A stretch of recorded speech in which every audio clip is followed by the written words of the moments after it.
Bonjour à toutes et bonjour à tous et bienvenue dans le podcast Bascule, le podcast qui se demande comment et pourquoi vous êtes devenu ce que vous êtes devenu.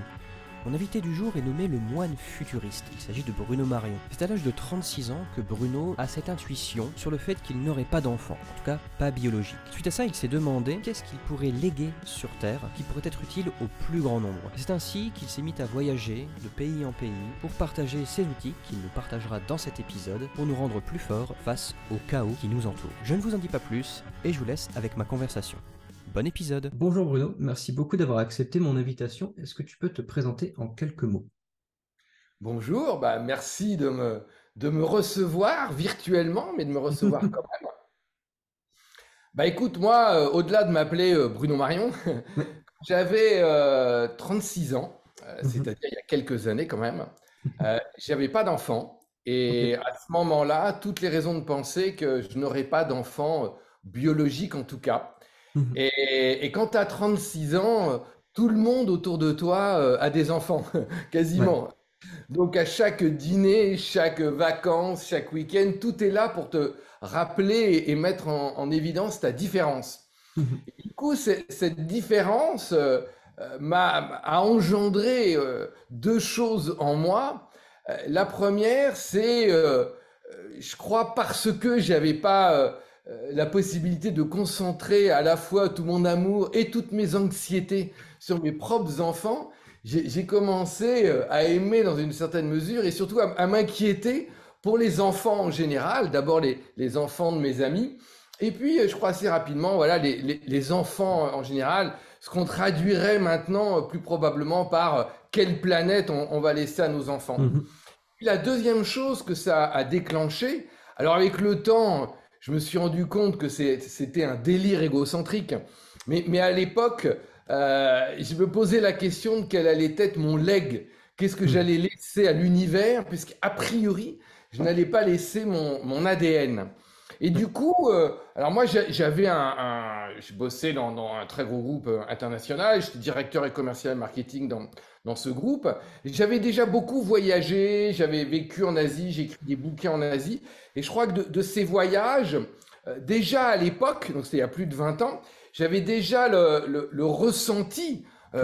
Maintenant, on a des faits, mais à Ouais. l'époque, c'était une intuition que le monde des humains, nous vivions une transition tout à fait exceptionnelle de par son échelle et sa vitesse, et que cette transition était pleine d'espoir si on la comprenait, si on avait les bons outils pour la vivre, et au contraire, pleine de risques si on la comprenait pas, si on l'acceptait pas, si on n'avait pas les bons outils.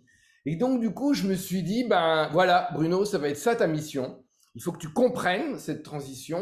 Il faut que tu sois capable de l'expliquer de manière simple pour convaincre les gens. Et à l'époque, il y en avait un peu moins qu'aujourd'hui qui étaient convaincus. Et surtout, trouver les bons outils pour qu'on soit plutôt du côté des opportunités, ce que j'appelle Mhm. aujourd'hui les émergences. Et donc, j'ai quitté mon boulot. Mes parents me disaient ne quitte pas, tu as un vrai travail. Oui, Je ne bah. sais pas ce que c'est Mhm. un vrai travail, mais ils n'arrêtaient pas de me parler de ça. Et j'ai décidé de consacrer l'intégralité de mon temps, de mon énergie, de mes efforts à comprendre cette transition et à trouver les outils. Et donc, à l'époque, on se posait pas beaucoup la question de son impact carbone. Donc, chaque Mhm. année, je faisais un tour du monde. Et mon idée, c'était pas tellement de faire le tour du monde, mais c'était de rencontrer des personnes qui, de par leur expérience personnelle, leur vie, pourraient m'aider à comprendre cette transition. Mhm. Donc, j'ai rencontré maintenant, je sais pas, ça fait des milliers et des milliers de personnes, des gens super riches, des gens super pauvres, des détenus en prison, des hommes et des femmes politiques, des activistes, des leaders spirituels, religieux. Comme je travaillais beaucoup sur l'incertitude, j'ai rencontré beaucoup de gens dans les forces spéciales, des journalistes de guerre. Je lisais déjà beaucoup, mais là, j'ai commencé et je continue à lire plus de 100 livres par an. Et voilà, et mon idée, c'était que tout ça allait m'aider. Et j'ai pas prévu deux choses. J'avais pas prévu deux choses. C'est la première, d'abord, c'est que plus je voyageais, plus je lisais, plus je rencontrais ces gens, en fait, moins je comprenais. Alors maintenant, Ok. avec le recul, je comprends pourquoi. C'est qu'en fait, plus je m'exposais à la complexité du monde, et plus je découvrais cette Mhm. complexité.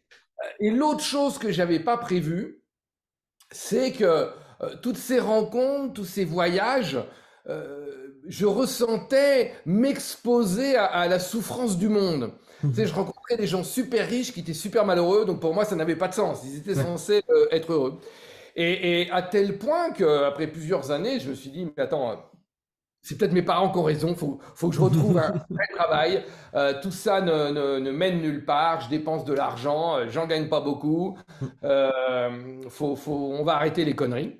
Et puis un jour, j'arrive à Hong Kong. Alors moi, je connaissais Hong Kong, j'avais déjà vécu à Hong Kong, mais là, je sais pas, l'épuisement déjà un peu, je pense, émotionnel, j'en avais marre, le décalage horaire, le voyage dans l'avion, j'arrive dans ma chambre d'hôtel et c'est une grande tour, je regarde par la fenêtre, je regarde en bas et je sais pas, je vois les gens comme des fourmis, tu sais, dans les rues.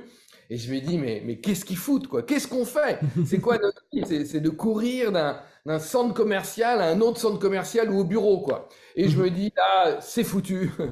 On va pas y arriver. C'est le bordel. C'est le chaos. Et au moment où je m'entends dire, attends Bruno, c'est le chaos. Est-ce que c'est le chaos au sens c'est le bordel ou est-ce que c'est le chaos au sens scientifique? Parce que moi, parmi tous les bouquins que j'avais lus, j'ai lu beaucoup de choses sur, on va dire, les états les plus avancés de la science à l'époque, en particulier théorie de la complexité, les théories du chaos.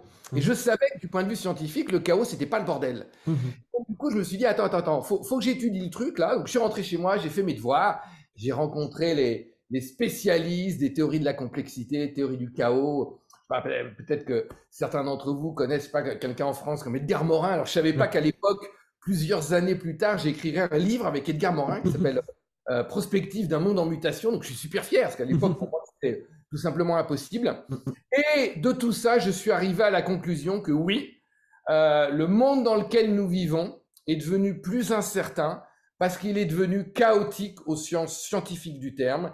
Et du coup, j'ai développé un certain nombre d'outils pour simplifier tout ça et que chacun d'entre nous, on puisse prospérer dans ce monde plus incertain et qu'encore une fois, pour ceux qui en ont envie, à la fois on puisse se créer une vie plus comme on en aurait envie et je l'espère collectivement laisser un monde meilleur ou laisser un monde tout court peut-être à nos enfants.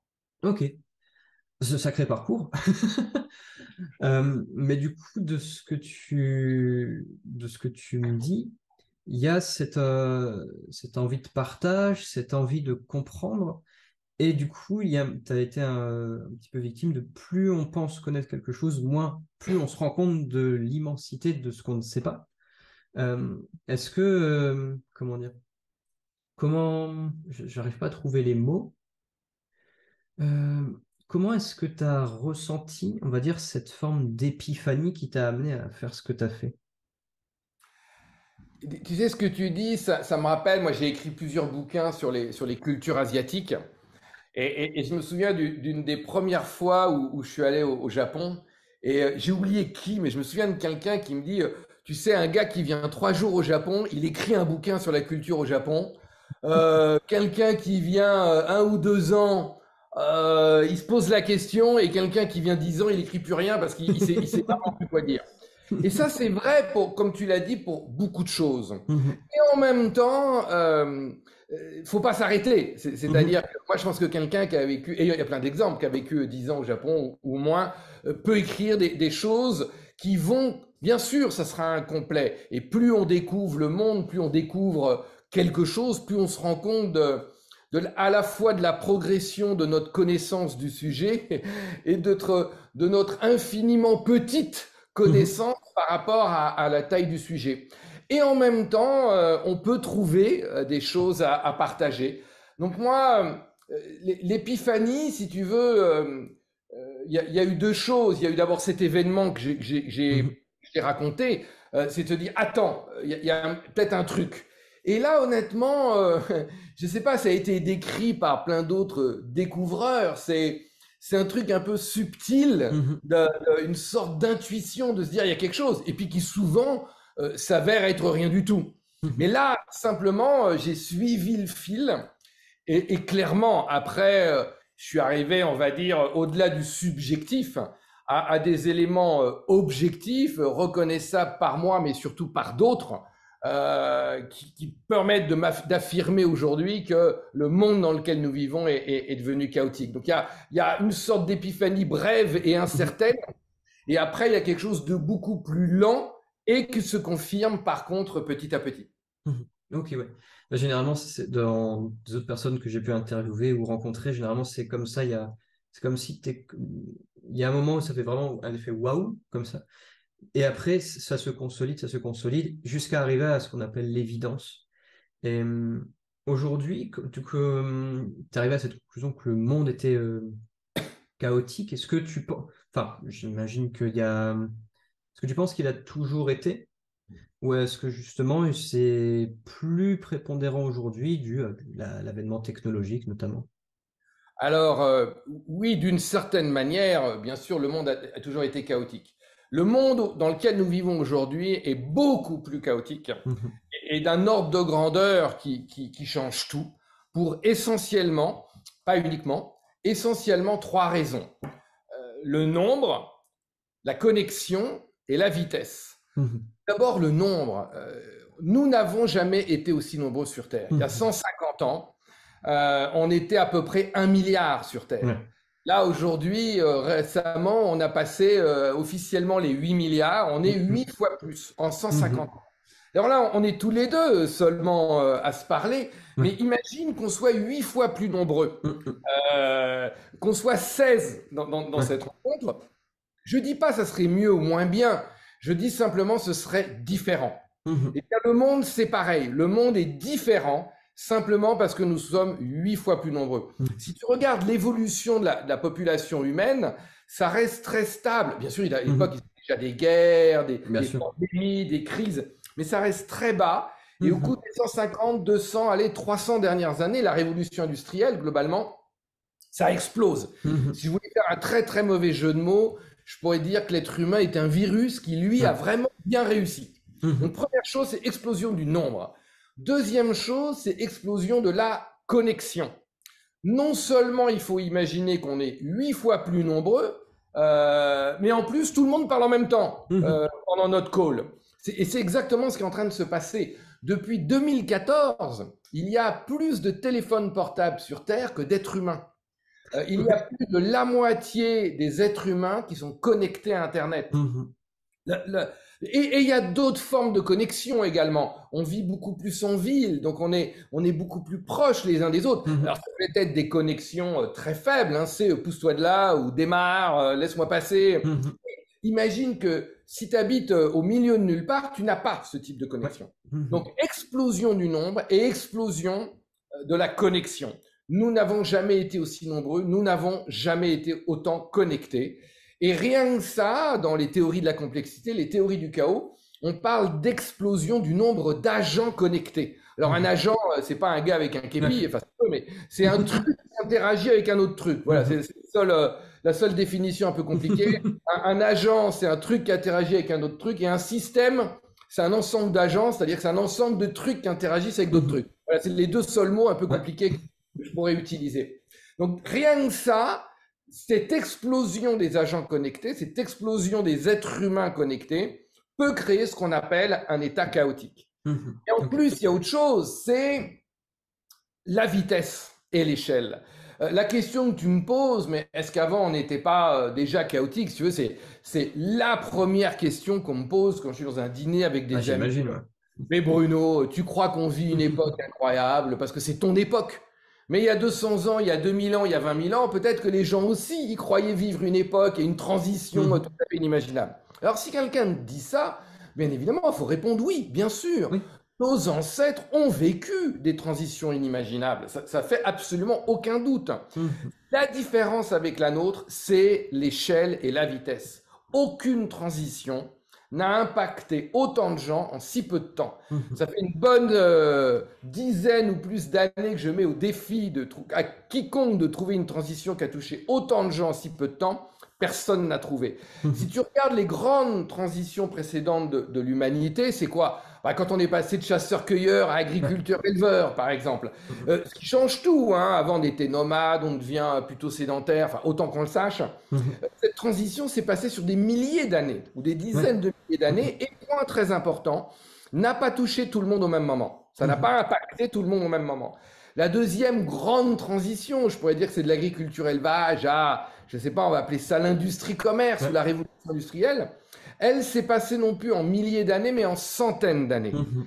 Note bien que là encore, elle n'a pas touché tout le monde au même moment. La transition que nous sommes en train de vivre, je ne sais pas comment l'appeler, vers l'ère de la connaissance, du Mhm. savoir, de la communication, de la création, de la sagesse, peut-être un jour, hein, on n'y est pas encore, Mhm. se passe en quelques dizaines d'années. Ouais. Voilà, est-ce que c'est l'invention ou l'explosion d'Internet? Je ne sais pas, mais en tout cas, c'est quelques dizaines d'années. Et on l'a vu, ça touche pas tout le monde, mais presque tout le monde. La moitié de la population humaine connectée à Internet. Ça ne s'est Mhm. jamais vu en quelques décennies, pour pas dire en quelques années. Et l'autre truc aussi qui change tout, c'est que ça se passe à l'échelle d'une vie humaine. Mhm. Avant, certes, tu avais des conflits de génération, Ouais. mais là, maintenant, tu as des conflits de génération avec toi-même ou si tu as 30 ans, tu comprends pas un gars de 18 ans, quoi. Pour pas Mhm. dire si tu as 22 ans, tu Ouais. comprends pas quelqu'un de 18 ans. Donc ça ne s'était jamais produit. Explosion du nombre, explosion de la connexion. Et pour répondre à ta question, est-ce que c'était pas déjà comme ça comme avant? Non, Mhm. non. L'échelle, et la réponse, c'est l'échelle et la vitesse. Ouais. Aucune Ok. transition n'a impacté autant de gens en si peu de temps. Mhm. Ok. Tu vois, c'est très clair. J'aime bien ta pédagogie et la manière dont tu expliques, du coup, ça veut dire la pédagogie. Mais du coup, je trouve ça hyper intéressant dans la mesure où, effectivement, le coup, j'ai 30 ans et c'est vrai que je ne comprends pas forcément des personnes qui ont une vingtaine d'années. Et des fois, c'est vrai que je me sens un peu vieux con. Mais effectivement, tout va beaucoup, beaucoup plus vite. Et j'ai oublié la question que je voulais te poser. Oui, cette transition, il y a. Je pense, enfin, je relis ainsi par les Zarathustra de Nietzsche en ce moment, et notamment ce philosophe dans le Gai Savoir, il théorise ce qu'il appelle la mort de Dieu, mais plutôt pas au sens de l'avènement scientifique fait que de plus en plus de personnes ne croient plus, et que Dieu était vraiment le repère, l'image de Dieu, peu importe qu'il soit catholique, musulman, je sais pas quoi, l'image de Dieu servait de repère, et est-ce que du coup, cet avènement scientifique n'a pas encore plus accéléré les choses au sens de, OK, on est en transition, OK, tout va beaucoup plus vite, et OK, c'est chaotique, mais comment du coup retrouver, reconstruire des repères? Est-ce que tu ressens ça toi aussi? Alors, en fait, les théories du chaos, d'abord, c'est quoi le chaos? Pour Ouais. répondre à ta question, il faut que je partage, du point de vue scientifique, le chaos, c'est quoi? Du point de vue de la science, le chaos, c'est ni bien ni mal. C'est Mhm. un état.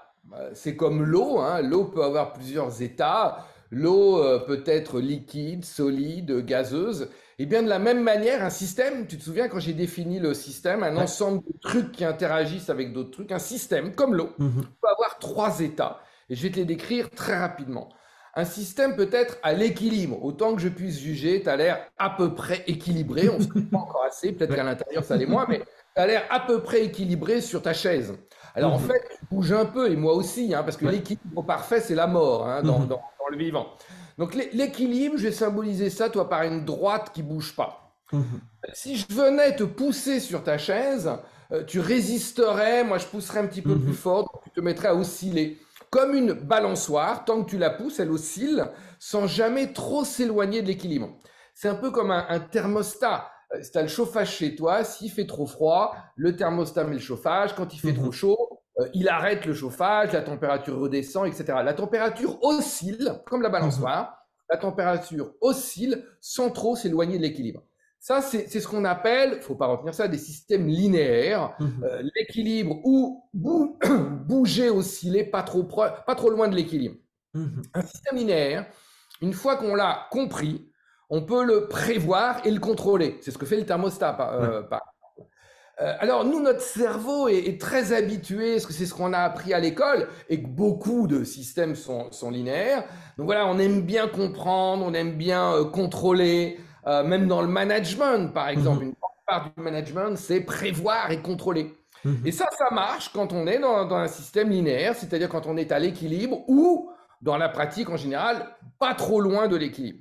Ce que Mhm. nous apprennent les théories du chaos, c'est qu'à partir d'un certain point, qui s'appelle le point de déclenchement en français, qui est plus connu sous son nom de tipping point. À Mhm. partir d'un certain point, le tipping point, le système peut sortir de l'équilibre et il va s'en éloigner de plus en plus. Si je reprends l'exemple du thermostat, le thermostat est devenu fou. Alors ici, il fait trop froid, qu'est-ce qu'il fait? Ben, il met le chauffage, et quand il fait trop chaud, qu'est-ce qu'il fait? Il remet le chauffage et il le remet un peu plus fort. Quand vraiment il fait trop chaud, il remet. Plus il fait chaud, plus il fait chaud. Eh bien, ça marcherait aussi dans l'autre sens. Plus il fait froid, plus il fait froid. Parce que nous sommes plus nombreux, parce que nous n'avons jamais été autant connectés et qu'un certain nombre de choses, pas tout, un certain nombre de choses s'accélèrent. On observe un certain nombre de phénomènes identiques au thermostat devenu fou. On parle d'auto-amplification. Par exemple, plus tu es riche, plus tu es riche. Plus tu es pauvre, plus tu es pauvre. Il y a, par exemple, du point de vue du climat, du réchauffement, on a identifié certaines boucles de rétroaction positive. Il ne faut pas retenir ce nom-là. Mais voilà, si le permafrost, à cause de réchauffement climatique, fond en partie, il libère du méthane, qui lui est encore plus à effet de serre, que plus il fait chaud, plus il fait chaud. Il y a d'autres exemples. Moi, quand j'ai fait mon MBA il y a très longtemps, tu apprenais que la main invisible du marché, s'il y avait beaucoup de concurrents, enfin s'il y avait quelqu'un qui inventait un truc génial, il y allait avoir forcément un concurrent, les choses allaient s'équilibrer. Aujourd'hui, c'est plus comme ça que ça se passe. On parle en bon français du winner takes all. Le gagnant emporte. Si Amazon est le premier, qui est le deuxième? Il y a Alibaba ou d'autres en Chine, mais dans le monde occidental, c'est qui? Il n'y en a pas. C'est très, très, très loin. Il y a toujours un numéro 2, mais il est très, très loin. C'est qui le numéro 2 derrière Uber? C'est très, très loin, parce que le premier, c'est celui à qui on donne le plus d'argent, etc., etc. Parce que nous n'avons jamais été aussi nombreux, parce que nous n'avons jamais été autant connectés, et qu'un certain nombre de phénomènes s'accélèrent, on observe ces phénomènes d'auto-amplification. Et le signe qu'on a passé le tipping point, c'est ça. C'est quand tu vois, par exemple, je sais pas, dans ta vie, tu as un problème et que tu apportes ce qu'on appelle une action correctrice ou corrective et que les choses reviennent à l'équilibre ou pas loin, bah c'est bon, tu n'as pas besoin des théories du chaos. Par exemple, à l'inverse, si tu vois ce que j'appelle plus ça merde, c'est-à-dire qu'à chaque fois que tu veux faire quelque chose, ça ne fait que empirer. Et on voit plein de choses comme ça. Là, en particulier dans le monde de l'entreprise, tu as un problème, le gars il veut régler le problème, plus ça merde, bah là, le contrôle ne marche plus. Il va falloir utiliser d'autres outils. Et le point important qui me permet là, de répondre encore plus à ta question, c'est que normalement, à ce stade-là, la question qu'on se pose, c'est mais qu'est-ce qui se passe après, une fois qu'on a passé le tipping point? Eh bien, d'après ça me rappelle, il y a 2-3 ans maintenant, au début de ce qu'on va appeler, je sais pas, la crise Covid, les gens me demandaient, mais est-ce que ça va redevenir comme avant? Ou, si ça ne revient pas comme avant, est-ce que ça sera mieux après? Eh bien, les théories du chaos répondent à cette question. Est-ce que ça va redevenir comme avant? Non.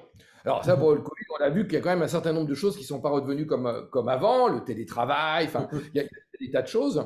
Une fois qu'on a passé le tipping point, bah déjà mécaniquement, à chaque coup, à chaque itération, on appelle ça, on s'éloigne de l'équilibre. Donc mécaniquement, on risque pas d'y revenir. D'après les théories du chaos, c'est vraiment un point important, c'est qu'on ne peut pas revenir à l'équilibre d'avant. Il ne peut se passer que deux choses, et uniquement deux choses. Alors, il y a une mauvaise nouvelle et il y a une bonne nouvelle. Je vais commencer par la mauvaise, comme ça je pourrais terminer par la bonne. Le système, mauvaise nouvelle, peut s'effondrer. C'est le deuxième principe de la thermodynamique. Tout reviendra poussière. Si je ne m'occupe pas de ma maison, que je reviens dans 20 ans ou dans 50 ans, probablement qu'elle sera en moins bon état. Ça, c'est la vision des collapsologues, de la collapsologie. C'est qu'on a passé le tipping point, on va s'effondrer. C'est l'effondrement qui nous attend. Et pour avoir lu tout ce qu'ils ont écrit et en connaître certains, et il y en a même, c'est des copains, ils racontent pas n'importe quoi. Je suis leur devoir, c'est des gens on ne peut plus sérieux, autant que je puisse me permettre de les juger. Simplement, moi, ce que je dis, c'est qu'une partie de l'histoire, il y a une autre partie de l'histoire. D'après les théories du chaos, le système peut s'effondrer ou il peut y avoir ce qu'on appelle une émergence, c'est-à-dire qu'un nouvel équilibre peut émerger. Un nouveau système, littéralement. Donc, dans notre cas, du point de vue à l'échelle de l'humanité, on peut parler de nouvelle civilisation. Et donc, soit effectivement la civilisation telle qu'on la connaît peut s'effondrer, ou une nouvelle civilisation. Donc, si vous voulez, d'après les théories du chaos, oui, peut-être que l'essentiel de ce qu'on connaît va s'effondrer et on va tous finir à vivre avec une hache au fond de la forêt. Et d'après enfin, ceux qui vont survivre, en tout cas, Ouais.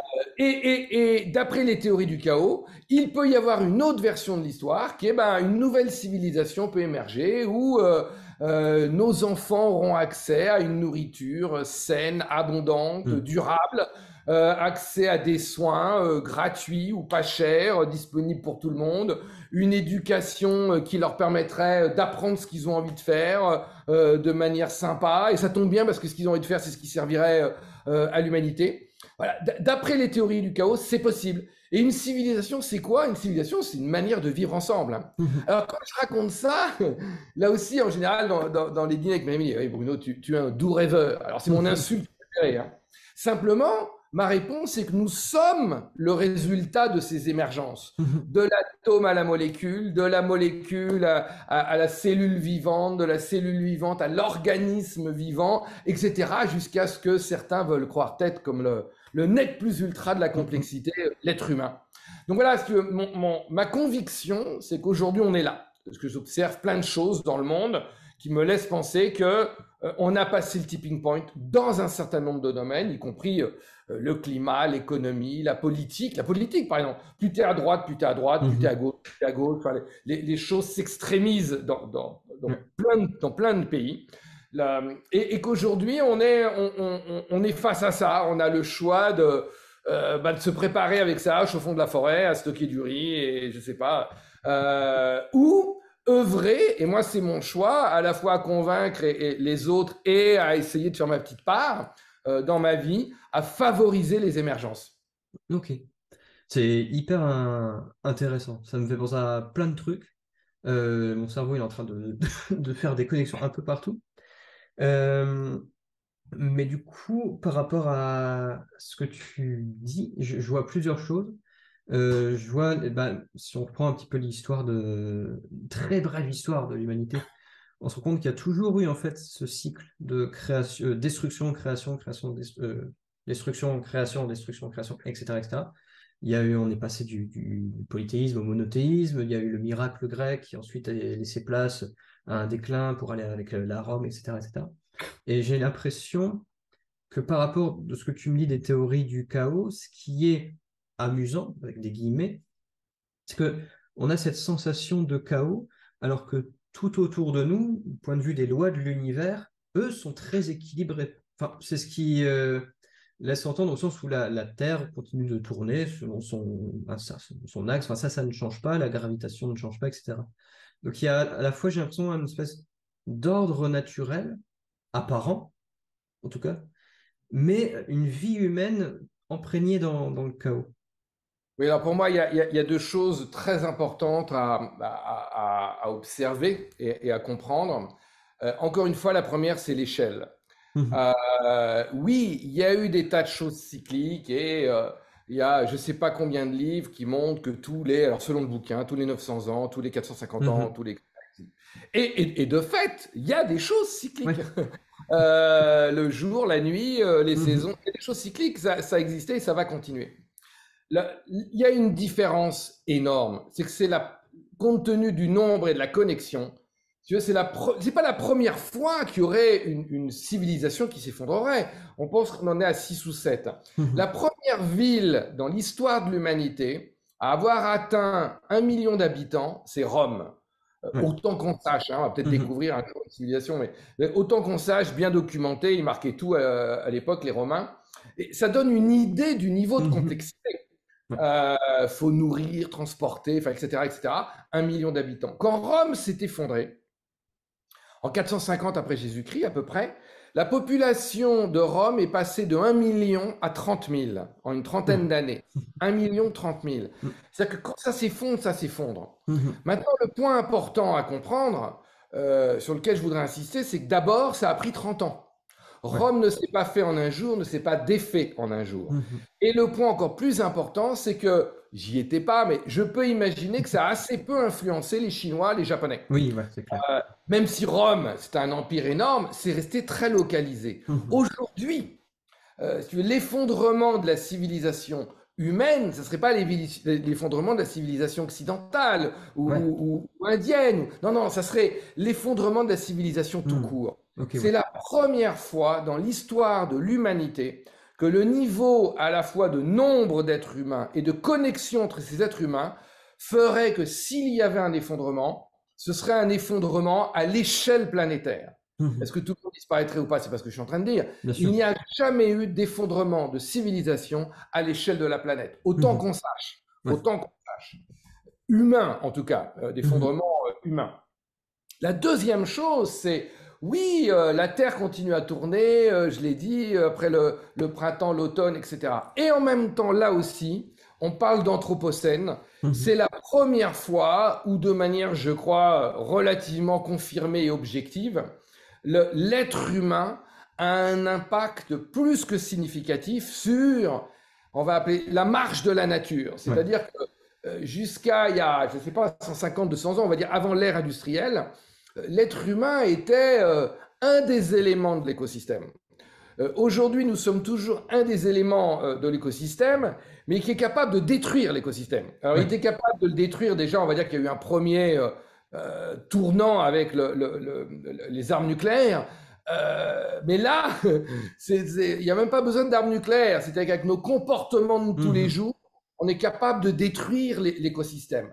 Donc, si vous voyez, c'est ces deux choses-là qui sont nouvelles. Un, s'il y avait un effondrement, ce serait un effondrement planétaire au niveau humain, d'une part, et d'autre part, non seulement on est capable de s'auto-effondrer, mais on est capable d'entraîner avec nous un effondrement, on parle évidemment d'effondrement de la biodiversité, mais on est capable d'impacter de manière extrêmement significative l'écosystème, et ça ne s'est jamais vu. Ouais. Oui, il y en a qui parlent même de néganthropocène, du coup, pour essayer justement de ralentir ce truc-ci, d'un point de vue. Mais effectivement, c'est comme tout, enfin, tout est lié au sens comme tout va plus vite parce qu'on est plus nombreux, parce qu'on est plus connectés. Le simple fait, je sais pas, même si je fais rien ici, admettons, je fais rien pendant 1 heure, ça aura quand même de l'impact d'un point de vue de la biosphère. Le simple fait que, je sais pas, il y aura toujours de l'électricité, le chauffage, etc. Mais du coup. Par rapport à tout ça, alors je ne sais pas si tu peux nous partager ça, tu dis que tu as développé des outils justement. Est-ce que tu peux expliquer un petit peu comment tu fonctionnes pour justement propager à la fois ton message et œuvrer? Bien sûr. Alors, les théories du chaos nous aident non seulement à comprendre ce qu'est un état chaotique, j'ai parlé des auto-amplifications, etc., mais nous donnent des pistes pour à la fois, pour moi, si tu veux, il y a 2 enjeux. Dans ces périodes d'auto-amplification, on va traduire ça par des périodes de crise. Comment être plus résilient? On parle beaucoup de résilience, on parle même d'antifragilité. Comment traverser ces crises le mieux possible? Et puis, pour moi, c'est tout aussi important, comment après être du côté des émergences? Comment favoriser les émergences individuelles et collectives? Alors d'abord, un des cadeaux du chaos, c'est que le chaos, c'est pas le bordel. Il y a des ordres cachés, plus loin, ordre. Parce que justement, le chaos, c'est pas le désordre.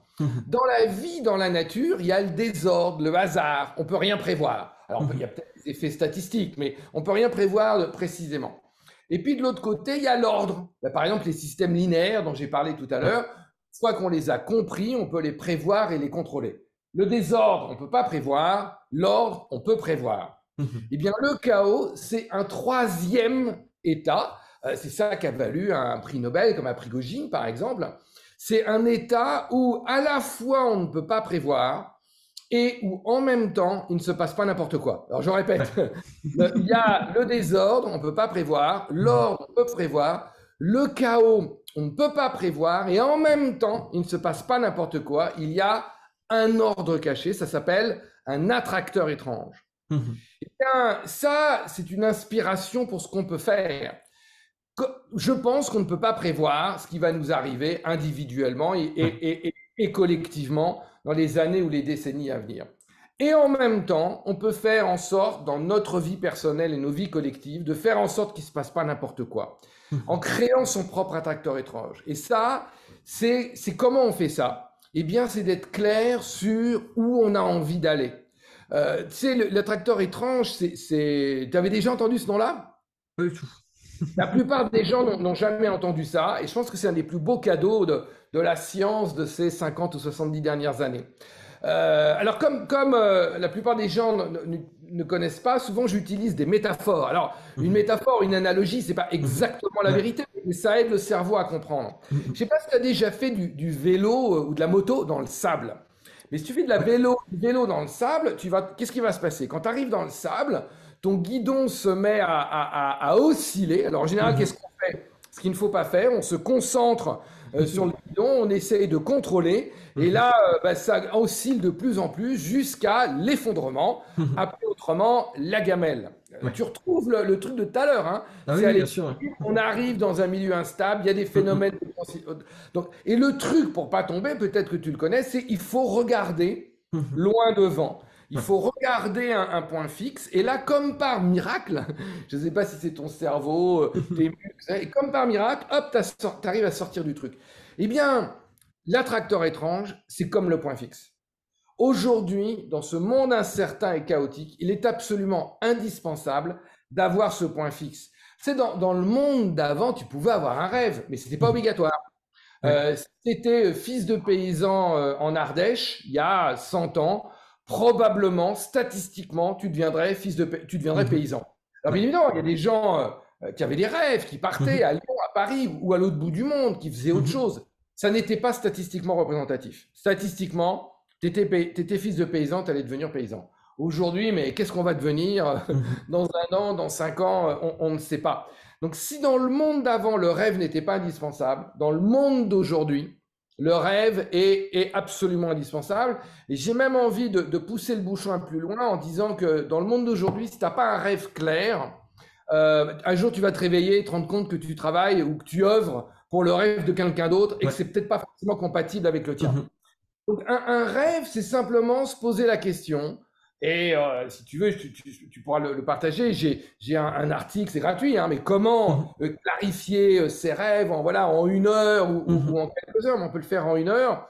Et le point important, c'est, il y a des gens qui me disent, moi, j'ai pas de rêve. Alors, je réponds, si tu es humain et vivant, tu dois pouvoir trouver des rêves. William Dury, je veux pas de rêve. Mais en général, ceux qui disent ça, c'est ceux qui en ont le plus. C'est simplement, et bien évidemment, ton rêve peut, j'ai même envie de rajouter, doit changer. On n'est pas la même personne à 20 ans, à 25 ans, à 30 ans, à 35. Bien sûr qu'on change d'envie. Le point important, c'est comme en vélo.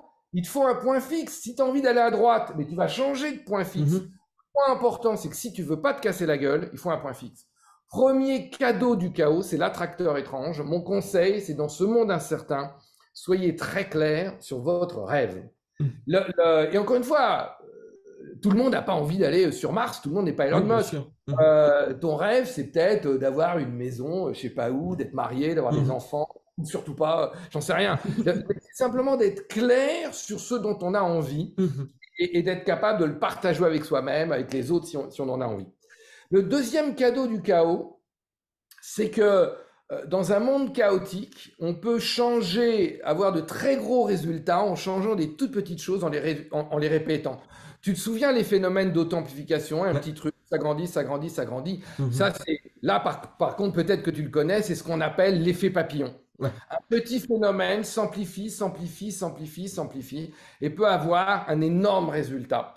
Et donc, le point important, ce que je voudrais partager, c'est qu'en changeant des tout petits trucs dans sa vie, le point important, c'est en répétant ces changements. Moi, je dis par exemple, avec 5 minutes par jour, vous pouvez changer votre vie de manière significative et 15 minutes de manière radicale. Et je rajoute toujours, je ne vous demande pas de me croire, je vous demande d'essayer. Donc, moi, je vous invite, par exemple, à avoir un certain nombre de routines matinales ou avant de se coucher, peu importe, mais des petits trucs. Et là, tu vas voir des phénomènes d'authentification. Alors, déjà, première chose que je fais, moi, tous les matins, je visualise mon rêve.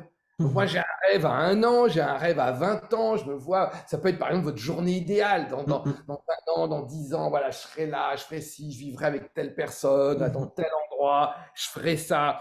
Eh bien, alors soit tu crois en Dieu et Dieu exaucera tes prières, soit tu crois dans les lois de l'attraction, l'univers t'amènera, ou tu crois dans les théories du chaos, et tu peux croire dans les trois, hein. Et les théories du chaos vont faire que, parce que tu as visualisé ton rêve, il y a plein de petites décisions inconscientes que tu vas prendre dans la journée. Tu vas dîner avec lui ou dîner avec lui. Tu vas faire ça ou tu vas faire ça, qui font inconsciemment, comme le vélo, le point fixe, vont t'amener plus probablement vers là où tu as envie d'aller.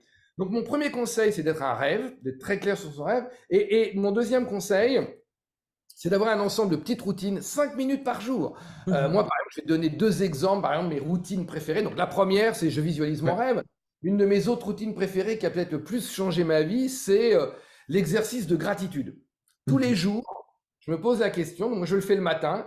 Ça marche encore mieux quand tu le fais le soir. Mais moi, mes routines, je suis meilleur le matin. Je cherche 3 choses, 3 personnes, 3 événements pour lesquels j'éprouve de la gratitude. Toutes les études, alors là, tu tapes ça sur Google, toutes les études montrent qu'au bout d'une semaine, ta perception de la vie, déjà, tu es plus heureux. Et alors là, qu'est-ce qui se passe? Imagine que tu fais ça le soir. Tu dois voir que même une journée de merde, tu vas trouver 1 ou 2 trucs positifs. Donc, du coup, tu vas mieux dormir. Donc, le lendemain, tu seras en meilleure forme. Et tu vois là les phénomènes d'auto-amplification. Et là, pareil. Du coup, hop, toi, tu laisses le truc derrière toi. Ça te permet d'avancer. Et de nouveau, phénomène d'auto-amplification. Tu seras moins dans les conneries du passé. Tu vas être plus dans ce que tu as envie de faire. Pourquoi je prends ces exemples? Parce qu'honnêtement, moi, lire mon rêve, faire l'exercice de gratitude et l'exercice de pardon, c'est 2 minutes. Donc, il m'en reste encore 3. Alors, moi, je fais plus parce que c'est ma passion, j'ai envie d'expérimenter. Mais voilà, si tu veux, mon truc, c'est que pour répondre à ta question, les théories du chaos nous donnent des cadeaux. Et ces cadeaux, c'est 3 choses. L'attracteur étrange, ayez un rêve. La deuxième chose, c'est comment en changeant des toutes petites choses dans sa vie et en répétant. Le mot important, c'est en répétant jour après jour, tu peux faire émerger des choses grâce à l'effet papillon. Et le troisième cadeau du chaos dont je n'ai pas parlé, c'est ce qu'on appelle les images fractales. Et là, je te mettrai un lien si tu veux. Mais c'est plus des nouvelles lunettes. Comment on peut comprendre et identifier plus facilement un monde qui émerge. Mais bon, pour aujourd'hui, l'attracteur étrange, le rêve et les routines pour profiter des papillons. Ok. Et du coup, ça me fait penser à... Comment dire? Enfin, tout ça demande aussi de réussir à quelque chose qui n'est pas facile pour les humains, de visualiser sur le long terme, du coup. Parce que les 5 minutes par jour sur une semaine, c'est déjà pas mal, mais sur 10 ans, par exemple, c'est là où on peut imaginer tous les résultats qu'on peut avoir. Oui, il y a souvent, on lit dans tous les gens qui travaillent sur les habitudes, si tu t'améliores, c'est comme dans les phénomènes d'authentification, il y a un truc que les comptables, surtout les financiers connaissent bien, ce sont les intérêts composés. 1% d'intérêt par jour, pas par mois ou par an, hein, 1%, c'est-à-dire que si demain, si tu as 1 euro, demain tu as 1,01, donc 1% par jour, à la fin, donc si je te donne 1 euro et que tu le places à 1% par jour, à la fin de l'année, tu as, il faudra vérifier, mais 3600 euros. C'est-à-dire que si tu fais quelque chose qui te permet de t'améliorer, toi par exemple la gratitude, tu vas être meilleur en forme, le pardon, si tu t'améliores, entre guillemets, je sais pas ce que ça veut dire s'améliorer, mais voilà, si tu progresses comme toi tu as envie de progresser, 1% par jour, ça fait 3600. Alors, je ne sais pas s'il y a beaucoup de choses où on peut progresser de 3600 à la fin de l'année, mais tu vois l'idée. C'est des effets qui s'accumulent, qui s'auto-amplifient. Non, je trouve ça vraiment bien. Ça permet de redevenir maître de son existence. Et j'ai des questions qui n'ont pour le moment rien à voir avec tout ce dont on a parlé, mais qui en même temps, je pense que tu vas les trouver intéressantes.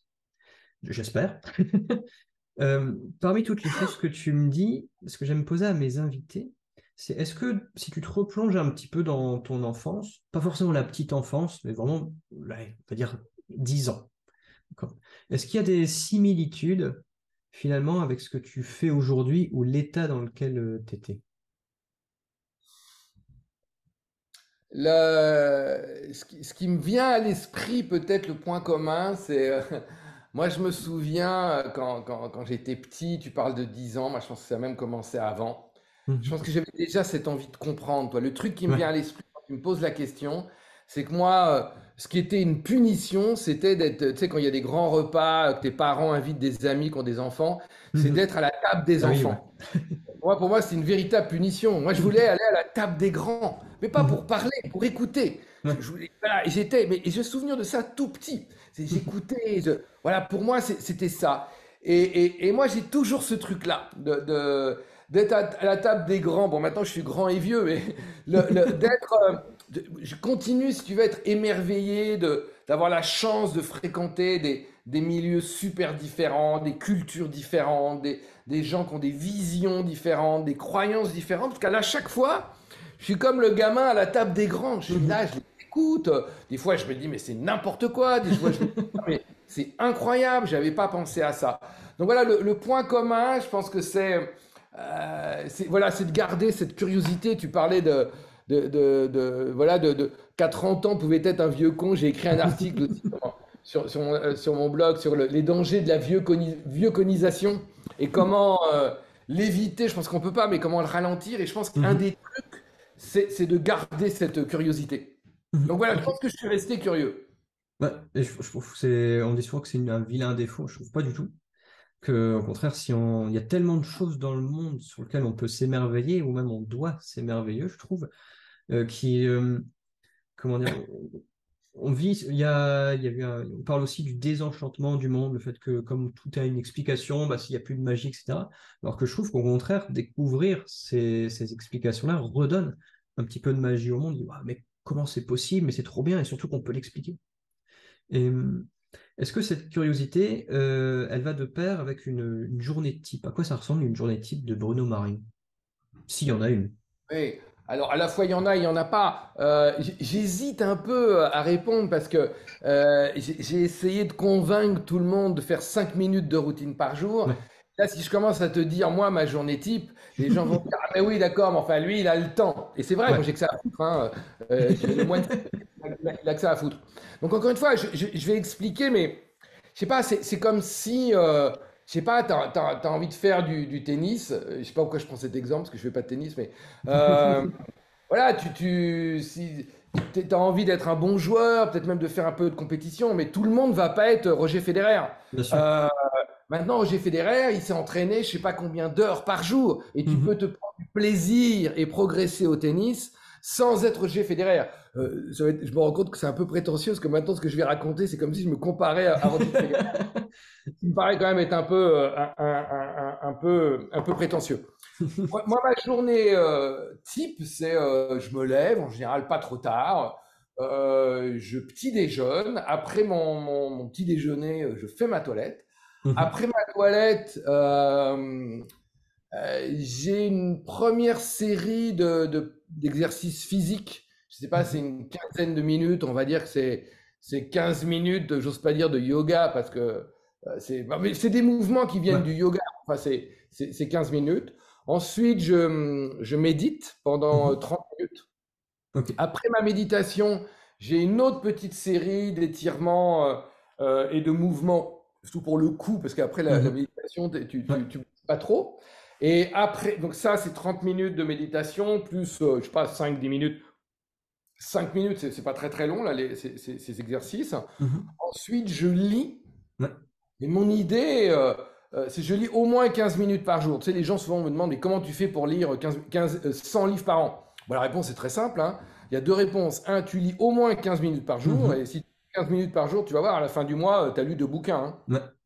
Et l'autre truc, c'est que je ne vais pas sur les réseaux sociaux. Et là, tu peux en relire. Ah, voilà, les bouquins. Donc là, je lis au moins 15 minutes. Dans la pratique, pour moi, c'est plus de 15 minutes. Quand je peux, toi, si j'ai pas...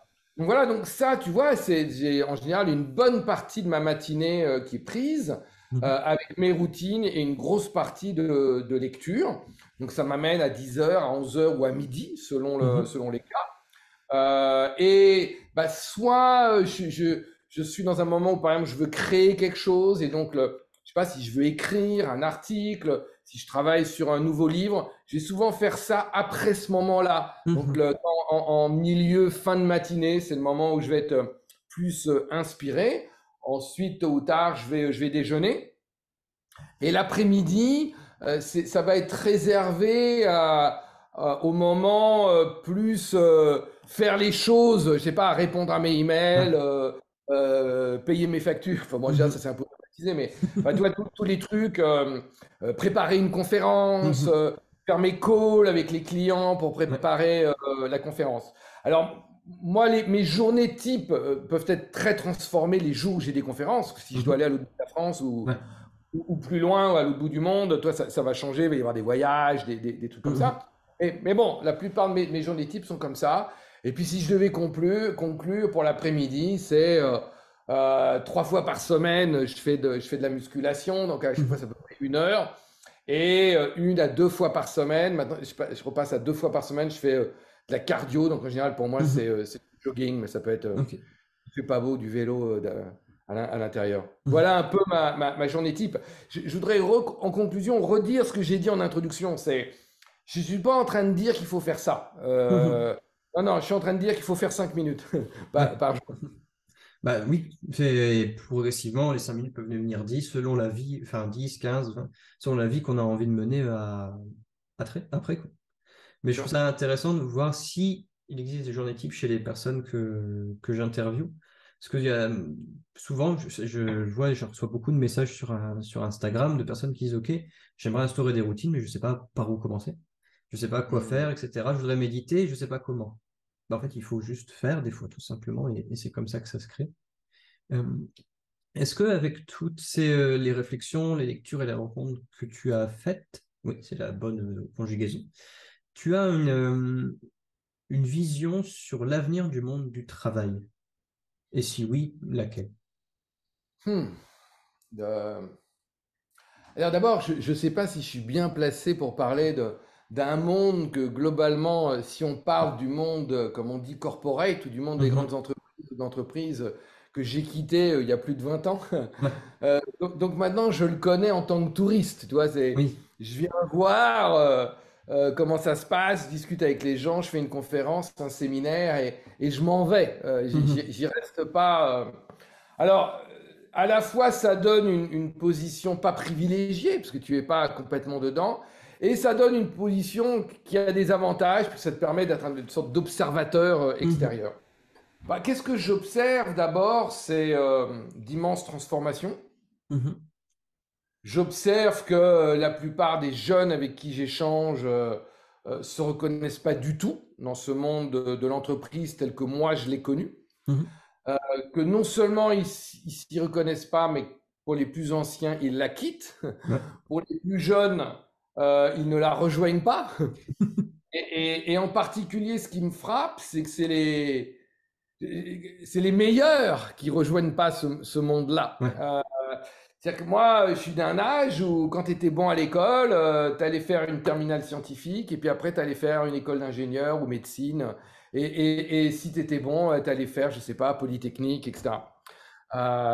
Aujourd'hui, moi, je vois des gens qui, à mes yeux, sont super intelligents et ne suivent pas du tout Mhm. ce schéma-là parce qu'ils ont vu qu'ils pouvaient avoir une vie plus heureuse. Et même pour ceux qui veulent gagner de l'argent, dont c'est le Mhm. but, c'est pas forcément Ouais. le but de tous, mais même, c'est ça qui pour moi est frappant, même pour ceux dont le but c'est simplement d'avoir une carrière et faire de l'argent, ils observent qu'ils vont en faire plus en dehors du monde de l'entreprise. Mhm. Donc, qu'est-ce que j'observe? C'est que c'est comme un truc dont tu assécherais. C'est-à-dire que si tu prends une entreprise, alors je ne te parle pas de celles qui n'embauchent plus parce qu'ils Ouais.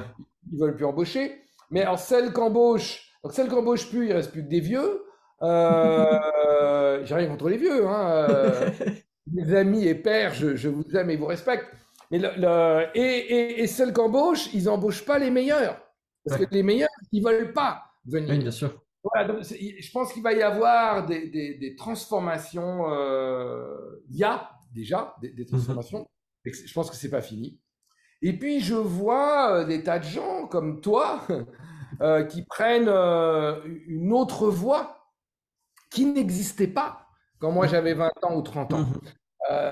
Tu pouvais pas être digital nomade, tu pouvais pas être infopreneur, tu pouvais pas Mhm. être créateur de contenu, ça n'existait pas. Bien sûr. Ouais. Mhm. Tu peux tourner le problème dans tous les sens, ça n'existait pas. Mhm. Il n'y avait pas Internet, il n'y avait pas de podcast, il n'y avait pas Mhm. YouTube, il n'y avait pas Instagram, il y avait rien. Mhm. Le- Donc voilà, il y a tout cette opportunité. Et là, je conclurai en reprenant un exemple, tu sais, d'auto-amplification. C'est-à-dire que je dirais, c'est un message peut-être, c'est à la fois une invitation et un message peut-être un peu dur, c'est que j'observe que dans le monde d'aujourd'hui, as accès à toute l'information pour rien, quoi, toute la connaissance. Et donc, j'observe qu'aujourd'hui, plus tu es intelligent, plus tu es intelligent.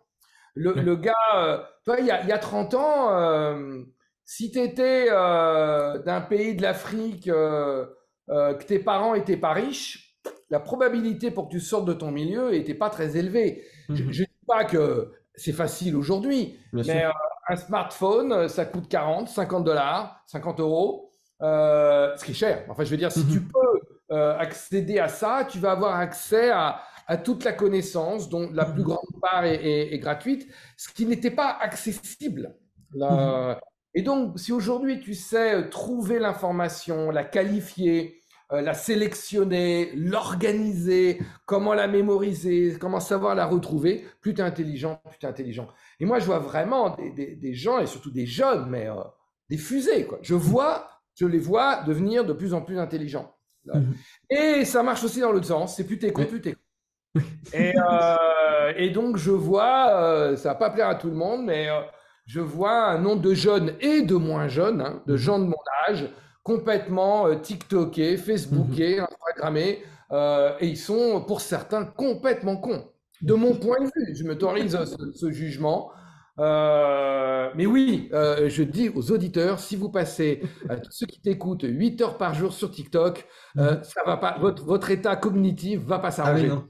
Non, c'est clair. Donc voilà, le monde de l'entreprise et le monde tout court. Je vois les choses s'extrémiser. Donc je pense qu'il y a des entreprises qui ont compris ça. On parle d'entreprises à mission, d'entreprises qui ont du sens. Et je vois des gens qui créent des entreprises ou que des jeunes, y compris parmi ceux que je vois être de plus en plus intelligents, sont contents de rejoindre, sont contents de participer au projet. Voilà, donc je vois d'un côté des gens qui vont vivre leur vie tout seuls, qui ne vont pas rejoindre le monde de l'entreprise. De l'autre côté, voilà, des entreprises qui trouvent une forme de sens.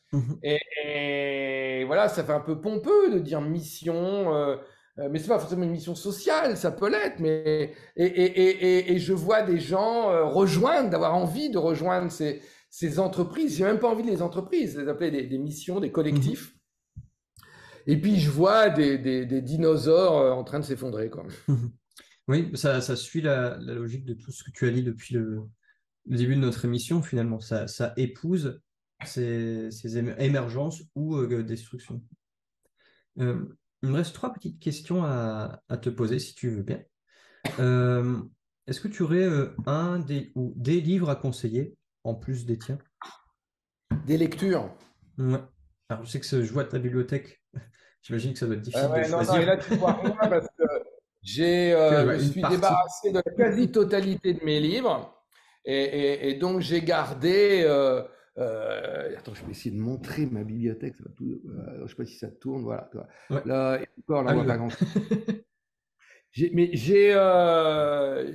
Voilà, je suis passé à la lecture électronique qui me permet à la fois de voyager avec beaucoup plus de livres sans m'alourdir et qui surtout, en termes de gestion des connaissances, me permet de faire des notes automatiques. Voilà. Donc, moi, il y a plusieurs choses qui ont changé ma vie. Il y a tellement de lectures. Il y en a une peut-être qui est pour moi sort du lot.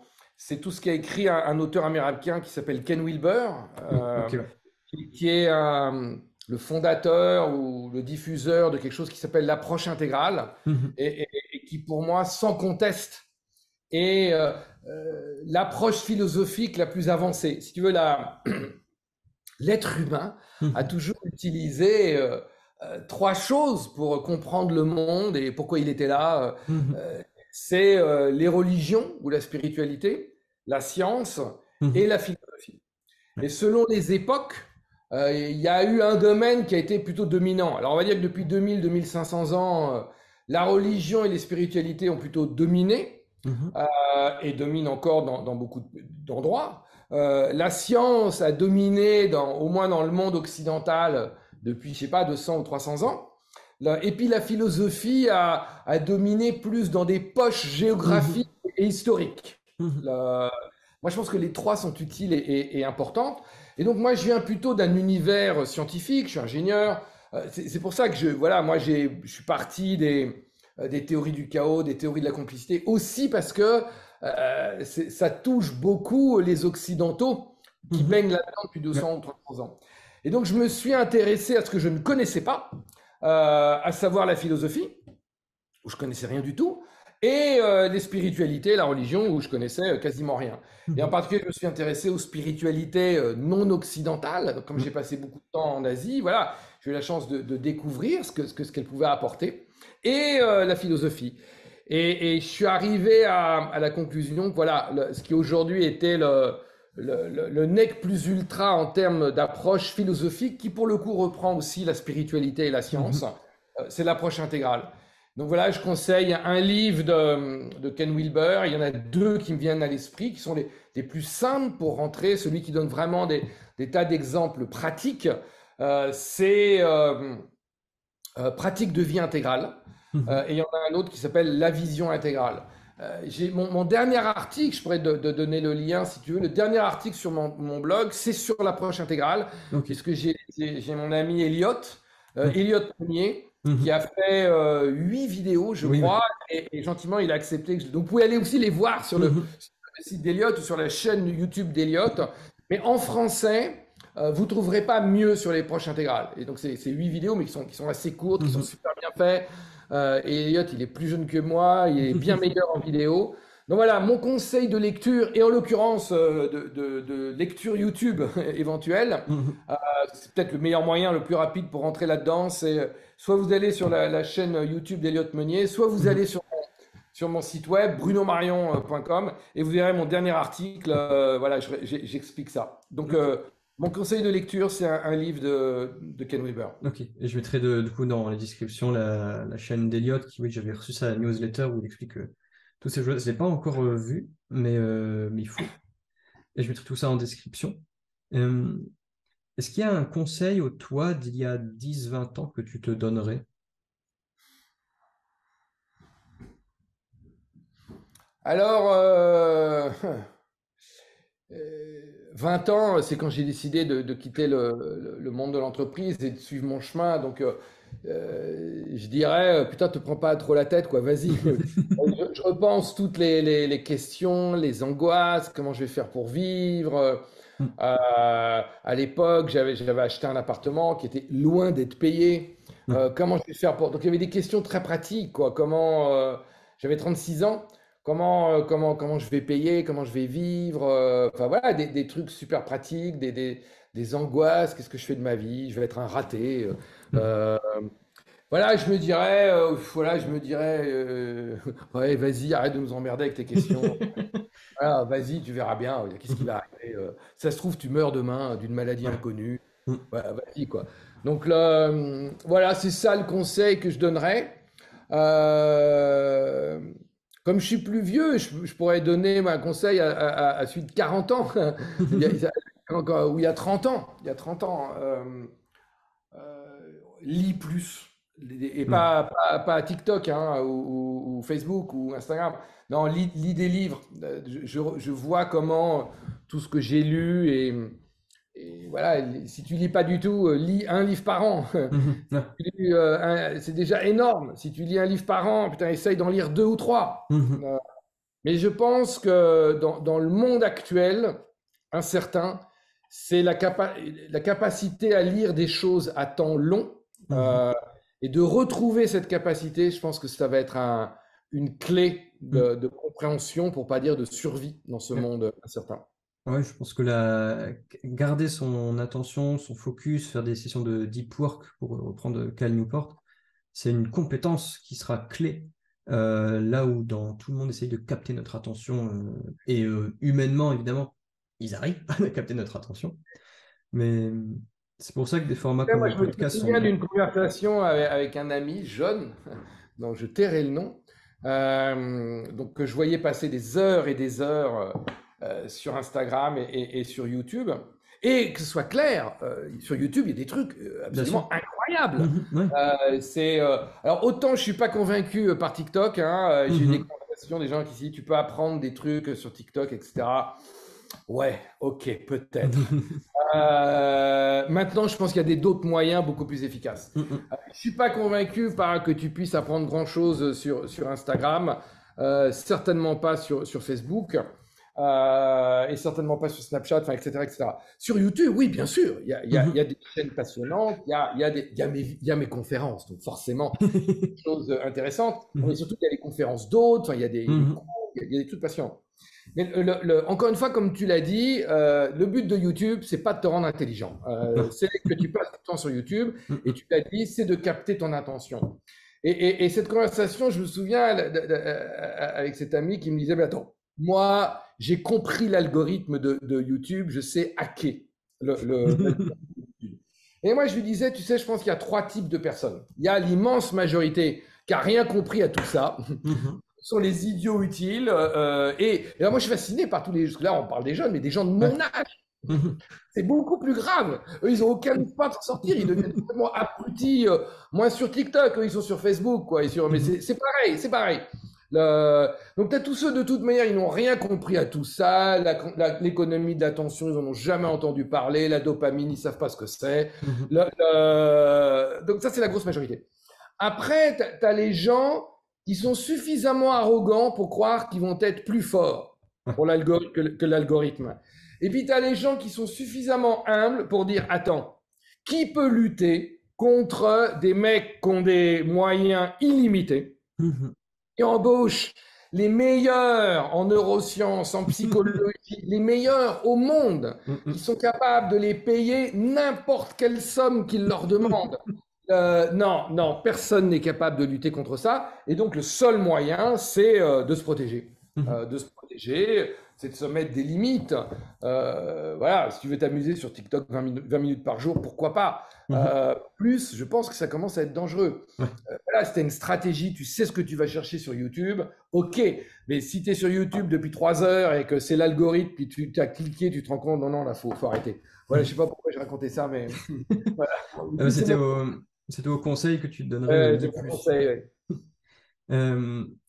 Enfin, ma dernière question, c'est est-ce qu'il y a une citation ou un mantra qui t'accompagne un peu chaque jour? Alors, oui, j'en ai plein. Mais quand tu me poses la question, d'abord, je lis parmi mes routines. Je ne vais pas raconter tout ça parce que je n'ai pas voulu faire peur, mais non seulement je visualise mon rêve, mais je visualise, je lis et je visualise ce que j'appelle mes General Operating Principles, c'est-à-dire la manière dont moi je voudrais être. Et donc je transforme, je programme mon cerveau, non pas pour qu'il fasse ce que les autres ont décidé, mais pour que justement, pour qu'il fasse ce que moi j'ai envie qu'il fasse. Il y a un autre truc. Donc voilà, je lis plein de trucs comme ça, et il y en a, ce sont un peu des mantras. Dans celui que j'ai envie de partager, c'est dans Ainsi parlait Zarathustra, avec Don Pedro d'Alfarubera, avec ses 4 dromadaires, courut le monde et l'admira. Il fit ce que je voudrais faire si j'avais 4 dromadaires. Et pourquoi je raconte ça? Parce que tous les gens, je sais que tu travailles beaucoup avec des gens en transformation ou qui auraient envie de changer. Et souvent, les gens te disent « Ah mais ouais, mais moi, si j'avais pas d'enfants, je ferais ça. » Ou « Quand j'aurai des enfants, je ferai ça. » Non mais là, je suis jeune, mais quand je serai plus vieux, je ferai ça. Non mais là, je suis vieux. Mais si j'étais encore jeune, je ferais ça. Et donc, les gens, il leur manque toujours 4 dromadaires. Et moi, je dis, bah ouais, si tu attends d'avoir les 4 dromadaires, tu n'y arriveras jamais. Et donc, je le répète, avec ces 4 dromadaires, Don Pedro d'Alfarubera courut les mondes et l'admira. Il fit ce que je voudrais faire si j'avais 4 dromadaires. Donc, n'attendez pas d'avoir 4 dromadaires, quoi. Allez-y. Carrément. C'est procrastiner et remettre son bonheur à plus tard, alors que on ne sait pas si plus tard existera encore. Je serais tellement heureux puis pire que ça, c'est surtout se raconter d'énormes conneries. Ah oui, ouais, ça c'est clair. Trouver d'énormes excuses. Enfin, d'énormes excuses qui peuvent être enfin, je veux dire, si tu as des enfants, tu as des enfants. Si tu n'as pas d'argent. Je veux dire, il y a des tas de choses qui sont dans le vrai. Est-ce que ces obstacles sont surmontables ou insurmontables? Ça, c'est une autre question. Je ne sais pas. as un parent malade, un enfant malade, c'est peut-être simplement pas le bon moment de faire les trucs. Donc, je suis pas en train de dire qu'il n'y a pas des contextes, mais il faut faire preuve d'indulgence et d'exigence avec soi-même. Ouais. Non, je reste persuadé qu'on a une marge de manœuvre sur chaque chose, parfois infime, mais elle peut faire toute la différence. Par justement du long terme, de l'effet cumulé, de la répétition, etc. etc. Enfin, je pourrais continuer encore des heures et des heures à discuter, mais je pense que je n'ai pas forcément envie de saouler en plus nos auditeurs. Mais en tout cas, ça fut une masterclass pour moi. J'ai adoré, j'espère que tu as passé un bon moment. Où est-ce qu'on peut te retrouver? Alors, j'ai noté ton blog, je vais noter les... Ouais, le plus simple, c'est de me retrouver. Je publie très peu, tu l'as compris, tu ne seras pas étonné, sur les réseaux sociaux. Mais je publie, si tout va bien, une fois par mois, une newsletter. Donc, j'ai fait le choix de la qualité. Enfin, ça, c'est l'illusion que je me donne, plutôt que de la quantité. Et voilà, j'essaie de vraiment mettre du contenu. Donc, une fois par mois, c'est pas beaucoup. Et on retrouve tout ce que j'ai écrit dans mon blog. Donc, c'est brunomarion.com /fr en français, mais normalement, ton browser va le faire automatiquement. Et si tu préfères le faire en anglais, tu peux le trouver en anglais. Mais voilà, je pense que c'est le meilleur moyen pour me retrouver. Il y a toutes mes conférences. Il y a toujours une conférence récente. C'est gratuit. Tous mes blogs, c'est gratuit. Voilà, je pense que c'est la meilleure porte d'entrée. Ok. Bah, écoute, Bruno, merci beaucoup pour ce moment. Ce fut un plaisir et à très vite. Ça marche. À très bientôt. Merci à toi. Merci à tout le monde. Salut. À bientôt. C'est la fin de cet épisode et j'espère qu'il vous a plu. Si c'est le cas, faites-le moi savoir par un like ou un commentaire. C'est votre appli de podcast préféré. Si vous voulez me retrouver pour discuter ou découvrir mon univers, ou tous les bons conseils que je peux partager, le plus simple, ça reste Instagram ou LinkedIn. Vous cherchez Simon Delannoy et vous allez tomber sur moi, sinon je vous mets les liens en description. Et si vous vous posez des questions sur votre vie professionnelle, sur votre carrière, ou que vous n'avez pas de réponse à cette grande question, qu'est-ce que je vais bien pouvoir faire de cette fichue vie, je vous invite à accéder à mon atelier gratuit qui s'appelle Le Secret, dans lequel vous allez découvrir les 5 grandes erreurs que font 99% des salariés qui veulent se reconvertir, comment les éviter, et quels sont les secrets d'une reconversion réussie. Le lien est dans la bio. À bientôt!